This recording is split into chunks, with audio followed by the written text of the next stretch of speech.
The power grid goes down, not a flicker. Total blackout. Outside, the temperature's dropping fast. Inside, your home is turning into an icebox. That cold, it's not just uncomfortable, it's deadly. Most people will sit there, shivering under a blanket, hoping someone else fixes it. That's a fatal mistake. When the lights go out, you need to act.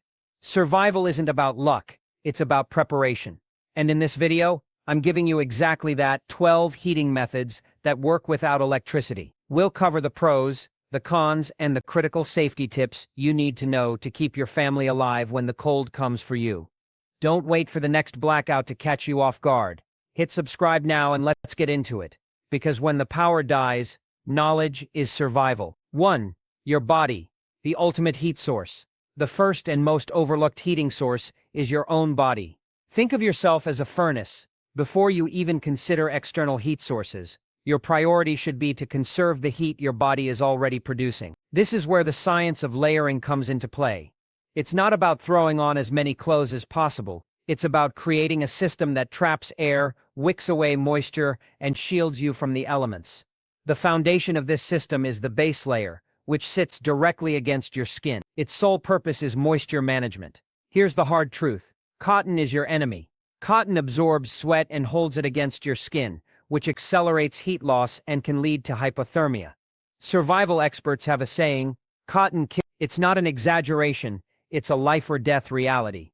Instead, opt for materials like merino wool or high-quality synthetics. These fabrics wick moisture away from your skin, keeping you dry and warm. Next comes the mid-layer, which is all about insulation. This is where you'll use fleece, down or thick wool, to trap warm air. You might even need multiple mid-layers depending on the conditions. The key is to keep this layer slightly loose to create pockets of insulating air. Finally, the outer shell is your defense against the elements. It must be windproof and waterproof to protect the inner layers and keep them functioning effectively. Don't forget your extremities. Your head, hands, and feet lose heat rapidly. A wool hat, insulated gloves, and thick wool socks are non-negotiable. Mastering this layering system turns your body into a portable heating unit, making it the most reliable and cost-effective survival tool you have. 2. Mylar space blankets. Heat reflection on steroids. When it comes to conserving body heat, Mylar space blankets are a game changer. These thin, metallic sheets are a staple in emergency kits for a reason. They reflect up to 90% of your body's radiated heat back to you. Developed by NASA for spacecraft, this technology is a lifesaver in cold conditions. Here's how they work. The shiny surface reflects your body heat, drastically reducing heat loss. But remember, Mylar doesn't generate heat. It simply redirects the heat you're already producing. To use it effectively, drape the blanket around yourself with the shiny side facing inward. Don't wrap it tightly against your skin. Leave a small pocket of air between you and the blanket. This trapped air acts as an additional layer of insulation. Mylar blankets are also windproof and waterproof, providing a solid barrier against the elements. They're incredibly lightweight, compact, and inexpensive, making them easy to stockpile. However, they do have limitations. The material tears easily and isn't breathable, so you'll need to vent moisture periodically to avoid condensation buildup. Despite these drawbacks, Mylar blankets are an essential tool for boosting your body's heat retention. Whether you're facing a power outage or a survival situation, these blankets can make the difference between staying warm and succumbing to the cold. 3. Thermal batteries. Harnessing the power of heated rocks. For a heat source that's as old as humanity itself, look no further than heated rocks. This method, often referred to as a thermal battery, allows you to safely bring radiant heat into your shelter without the risks associated with open flames or carbon monoxide. The concept is simple. Rocks have a high thermal mass, meaning they can absorb and store heat effectively. To create a thermal battery, you'll need to heat the rocks in a fire or wood stove. But here's the critical part. Not all rocks are safe to use. Avoid river rocks or any stones that may contain trapped moisture. When heated, the moisture turns to steam, causing the rock to explode like a grenade. Instead, choose dense, dry field stones and inspect them for cracks or imperfections. Once your rocks are heated, hot enough that you can't touch them, but not glowing red, use heavy gloves or metal tongs to transfer them to a non-flammable container like a metal bucket or cast iron pot. Never place hot rocks directly on the floor. These rocks will slowly release heat over several hours, warming your space safely and silently. For added versatility, you can wrap a warm, not scorching rock in a towel and place it at the foot of your bed. If you have a fire outside, you can set up a shuttle system, one set of rocks heating while another cools inside. This method is free, effective, and one of the safest ways to stay warm off-grid. 4. Candle heaters. Small flames, big impact. Candle heaters, often made with terracotta pots, have gained popularity as a DIY heating solution. While they won't heat your entire home, they can provide a localized bubble of warmth in a small space. Here's how they work. A few tea lights are placed under an inverted terracotta pot. The pot absorbs the heat from the candles and radiates it outward, turning less effective convective heat into more useful radiant heat. Let's be clear, this setup doesn't create more heat. 4 candles will always produce the same amount of heat, whether they're under a pot or not. What the terracotta pot does is change how that heat is distributed, making it feel warmer in your immediate vicinity. However, safety is paramount. You're dealing with an open flame indoors, which comes with risks. Never leave a candle heater unattended, especially while sleeping. The pot gets extremely hot and can cause severe burns, so keep it out of reach of children, pets, and flammable materials. Ventilation is also crucial. Burning candles consume oxygen and produce carbon monoxide, which can be deadly in an enclosed space. Always crack a window and use a battery-operated carbon monoxide detector in the same room. While a candle heater won't replace a central heating system, it's a clever and cost-effective way to stay warm in a small, enclosed area. Just remember to respect the fire that powers it, and you'll have a reliable backup heat source when you need it most. 5. Propane heaters. Serious heat, serious responsibility. When it's time to stop playing around and generate real room-filling warmth, propane heaters are the go-to solution. These portable devices, like the well-known Mr. Heater Buddy, are designed to deliver powerful heat capable of warming several hundred square feet. But with great power comes great responsibility. Propane heaters demand strict adherence to safety protocols. Here's how they work. Propane is burned to heat a ceramic element, which then radiates intense infrared heat. This makes them incredibly effective, but also potentially dangerous if misused. The first rule of propane heaters is to ensure they are explicitly rated for indoor use. Outdoor propane heaters are not safe indoors and can lead to fatal carbon monoxide poisoning. Indoor-rated propane heaters come equipped with 2 critical safety features. The first is an oxygen depletion sensor, ODS, which monitors the oxygen levels in the room. If oxygen drops to an unsafe level, the heater automatically shuts off, preventing asphyxiation. The second is a tip-over switch, which cuts the gas supply and extinguishes the flame if the heater is accidentally knocked over. Even with these safety features, ventilation is non-negotiable. Operating a propane heater indoors requires cracking a window to allow fresh air to circulate. This isn't a suggestion. It's a life-saving requirement. Additionally, a battery-operated carbon monoxide detector should always be present in the room where the heater is used. This small device can mean the difference between life and death. Propane heaters are a powerful tool for off-grid heating, but they demand respect and careful use. Follow the safety guidelines, and you'll have a reliable source of heat when you need it most. 6. Kerosene heaters. The old-school workhorse. For generations, kerosene heaters have been a trusted source of non-electric heat. These devices are capable of producing significant warmth, making them a reliable option for emergency situations. They operate by drawing kerosene up through a wick, which is then ignited to create a flame. The heat generated is distributed through convection and radiation, effectively warming the surrounding area. However, using a kerosene heater safely requires strict attention to detail. The first and most important rule is to use only 1K grade kerosene.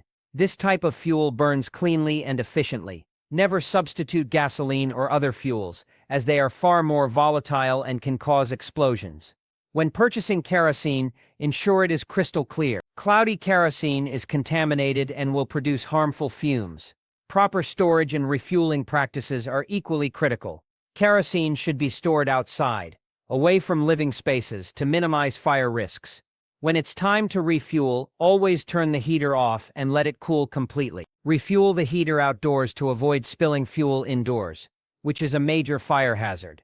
Like propane heaters, kerosene heaters consume oxygen and produce pollutants, so ventilation is essential.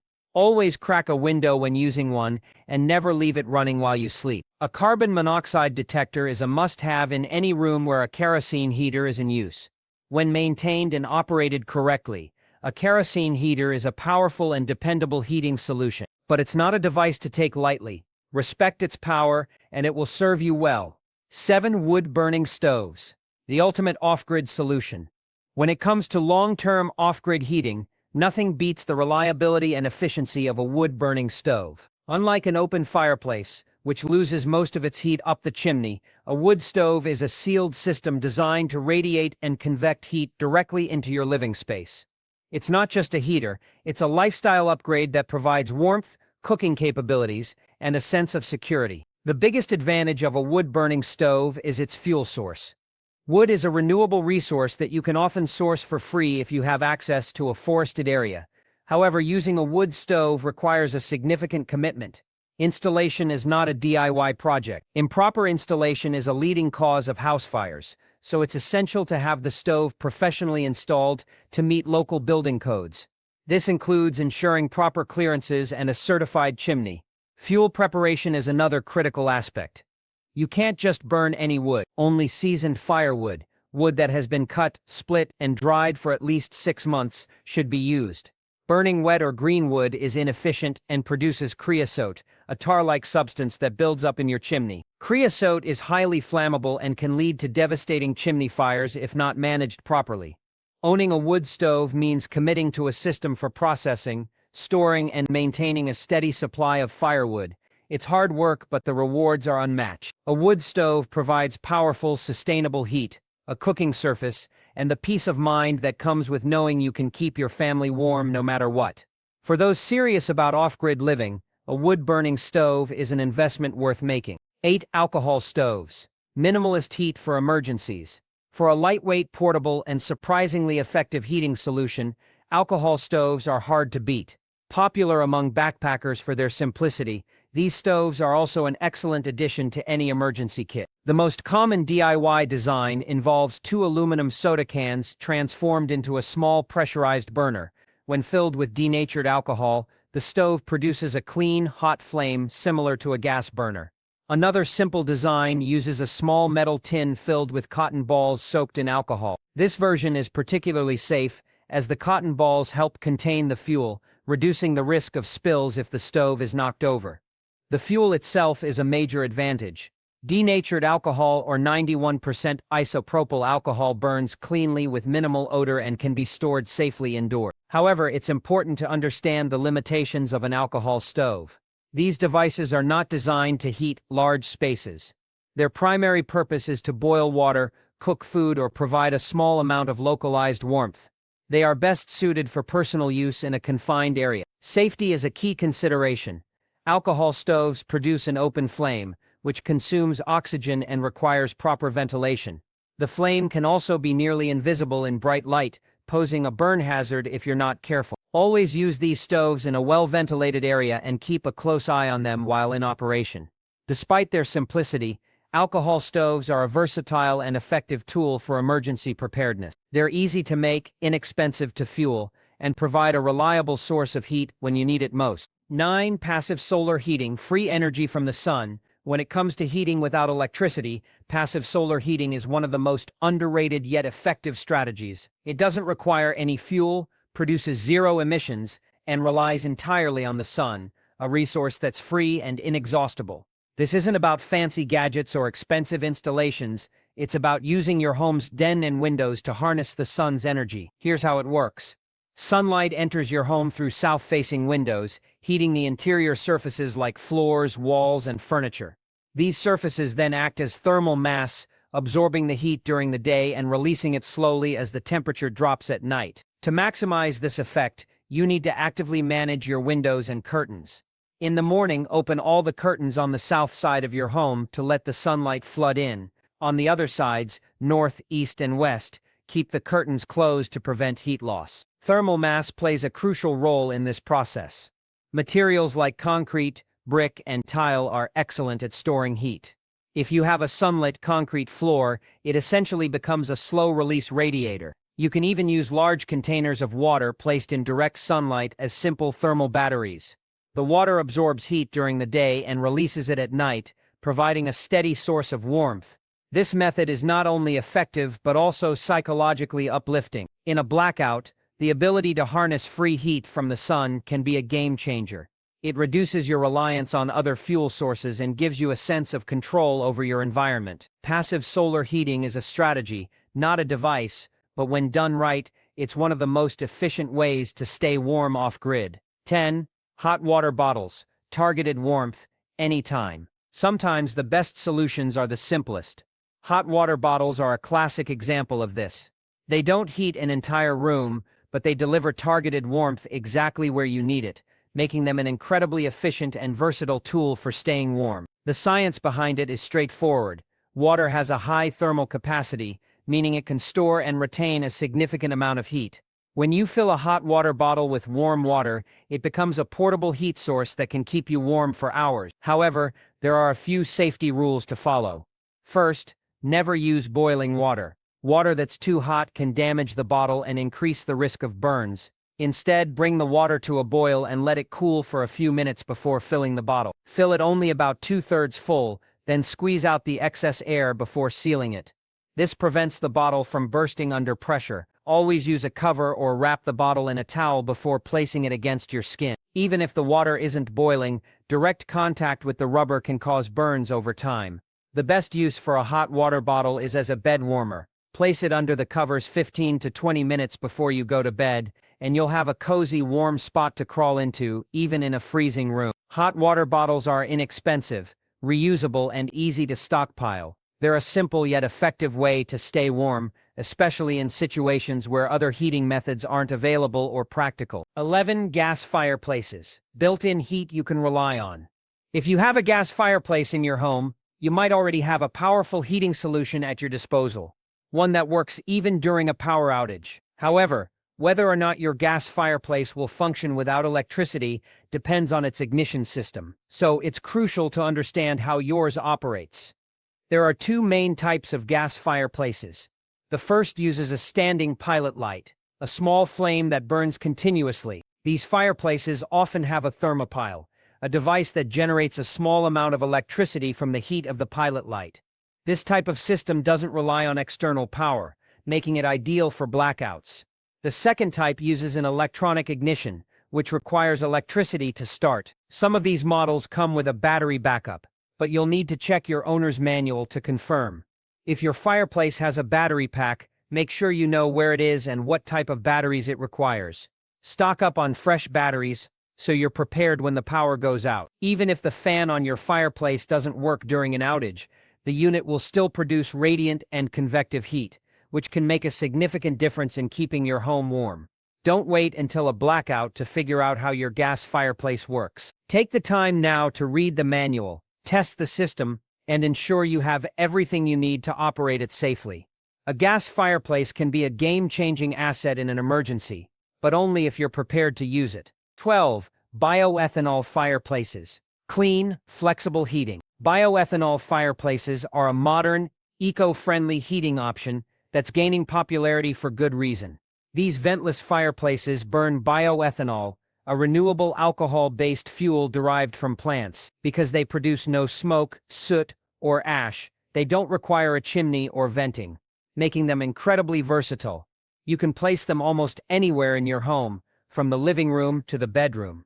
Using a bioethanol fireplace is simple. You pour the liquid fuel into the burner, light it, and enjoy a real, dancing flame that provides both heat and ambiance. However, it's important to understand their limitation. Bioethanol fireplaces are supplemental heaters, meaning they're designed to take the chill off a room rather than heat an entire house.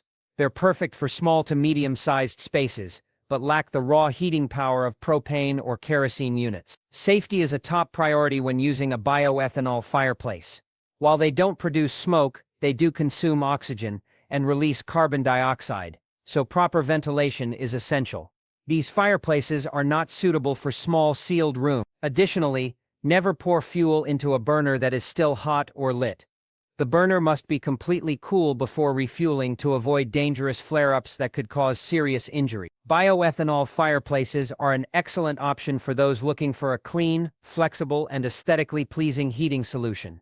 They're easy to use, environmentally friendly, and can be a valuable addition to your off-grid heating arsenal. Just remember to follow the safety guidelines, and you'll have a reliable source of warmth and comfort.